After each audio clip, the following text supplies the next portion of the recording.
నాగేశ్వరరావు గారు మీతో ఫస్ట్ అంటే ఇప్పుడు సినిమా రిలీజ్ అయింది, హిట్ అయింది, అందరూ అప్రిషియేట్ చేస్తున్నారు. అప్పుడు కూడా రిలీజ్ అయిన 2-3 రోజుల తర్వాత అప్రిషియేట్ చేసి ఉండొచ్చు. కానీ వర్మ గారితో నాగేశ్వరరావు గారు ఫస్ట్ ఇంటరాక్షన్లో ఈ సినిమా గురించి ఆయన ఏమన్నారు? అప్పుడు చాలా రిస్కీగా ఫీల్ అయిన ఈ ప్రాజెక్ట్ గురించి ఆయన ఏమన్నా చెప్పారా? తర్వాత ఏం చెప్పారు? నాకు ఆనెస్ట్గా నాగేశ్వరరావు ఒక్కరే నాకు అసలు గుర్తులేదు అసలు ఆయన ఏమన్నారు. Absolutely it went out of my memory. ఆయనకి నచ్చిందా అంటే అప్పుడు నాగేశ్వరరావు గారు more or less he was leaving it to Venkat గారికి, సురేంద్రకి, నాగార్జునకి. So he was not really operatively so involved, at least నా పర్స్పెక్ట్లో. వాళ్ళ ఇంట్లో ఉన్న మాట ఏమో నాకు అంత తెలీదు, you know. So I just don't remember him saying anything. At least now I don't know for what reason. Yeah. Nagarjuna గారు నాన్నగారు ఏమన్నారు అప్పుడు ఈ సినిమా చేస్తున్నానని తెలిసినప్పుడు? I was very happy. ఆయన బెస్ట్ ఫ్రెండ్ కొడుకు అబ్బాయి రామ్ గోపాల్ వర్మ, సౌండ్ రాజు గారు మా ఇంట్లో మా స్టూడియోలో పనిచేసేవారు అక్కడ. ఆయన బెస్ట్ ఫ్రెండ్ అబ్బాయి. వాళ్ళిద్దరూ రోజుకు ఒక 4 hours అన్నా కూర్చునేవారు ఎవ్రీ డే ఒక చెట్టు కింద. సో ఆయన he was very happy. Nagarjuna గారు, మీకు చాలా ఇష్టమైన బిరుదు నేను ఒకటి ఇచ్చాను మీకు, సెల్యులాయిడ్ సైంటిస్ట్ అని నేను ఇచ్చింది. It is who coin I coin that one. ఆ సైంటిస్ట్ కనుక్కున్నటువంటి ఒక ఇన్వెస్టిగేషను మిస్టర్ రామ్ గోపాల్ వర్మ. మీకు ఈయన వరుసగా అందరినీ పడగొట్టుకుంటూ వచ్చాడు, అందరినీ బుట్టలో వేసుకుంటూ వచ్చారు. అన్నపూర్ణ సురేంద్ర గారిని, వెంకట గారిని, వీళ్ళందరినీ వేసుకుంటూ వచ్చాను, నాగార్జునాన్ని కూడా వేసాను. బట్ మీకు ఎప్పుడు కాన్ఫిడెన్స్ వచ్చింది సార్? ఫస్ట్ సబ్జెక్ట్ చెప్పినప్పుడా, లేకపోతే కాపీ చూసినప్పుడా? మీ కాన్ఫిడెన్స్ లెవెల్స్ పెరుగుతాయి కదా as it goes on, the shooting is going on. When you really got confidence that you are going to hit అనేటువంటిది? Confidence you going to hit the film అనేది అది లేకుండా ఎవరు ఏమీ స్టార్ట్ చేయము. ఫస్ట్ బట్ రాముతో నాకు శివ కథ చెప్పకముందే రాముతో సినిమా చేయాలి, ఎందుకంటే we are lot of interactions and జరిగాయి కలిసేవాళ్ళం. అవుట్డోర్స్కి వస్తూ ఉండేవాడు తను. సో అప్పుడే డిసైడ్ అయిపోయాను మైండ్లో. It was just a matter of fact కథ తీసుకురావటం.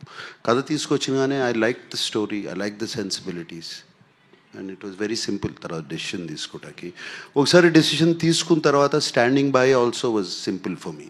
నేను ఒకసారి డెసిషన్ తీసుకుంటే ఐ డోంట్ బ్యాక్అవుట్.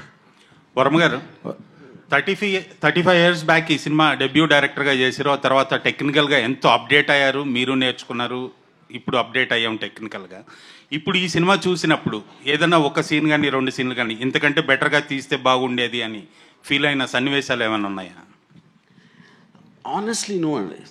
అంటే కొన్ని మేబీ స్మాల్ థింగ్స్, అది కూడా it is a detail technical aspect చెప్పినా కూడా అర్థం కాదు. But I feel so I don't want to get in to that. But I feel what this subject matter requires and what are the characters I'm dealing with, I think it's perfect.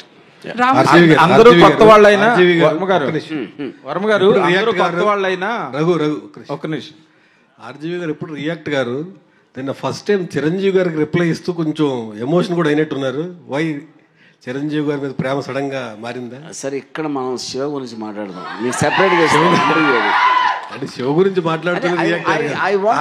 ఆయనకి ఆ questions అడగకపోతే ఆయనకి నిద్ర పట్టదు. రాము sir, నేను ఏం చెప్పాలనుకున్నా ట్విట్టర్లో చెప్పాను. రాము గారు హలో హలో సార్, ఇందాక చేజింగ్ సీన్స్ గురించి మాట్లాడారు కదా.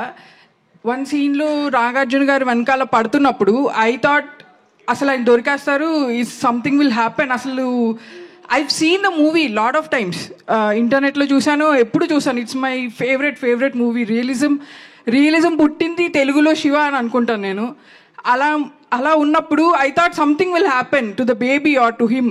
కానీ వెళ్ళిపోయినప్పుడు ఐ థాట్ ఓకే, ఇలా బస్ ఎక్కి వెళ్ళిపోయినప్పుడు so that was his escape.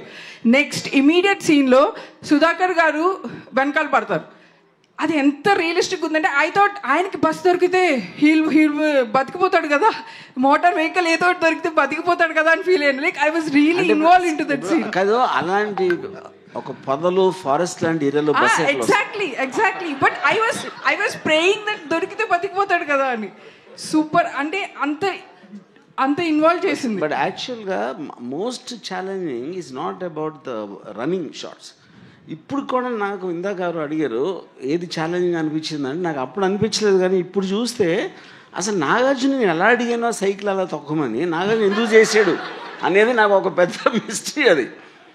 Because Nagarjuna he might know how to ride a cycle, but stunts like holding another jeep or ర్యాండమ్గా ట్రాఫిక్లో ఇటువంటి పైగా ఆ పాపను పెట్టుకుని that no not at all.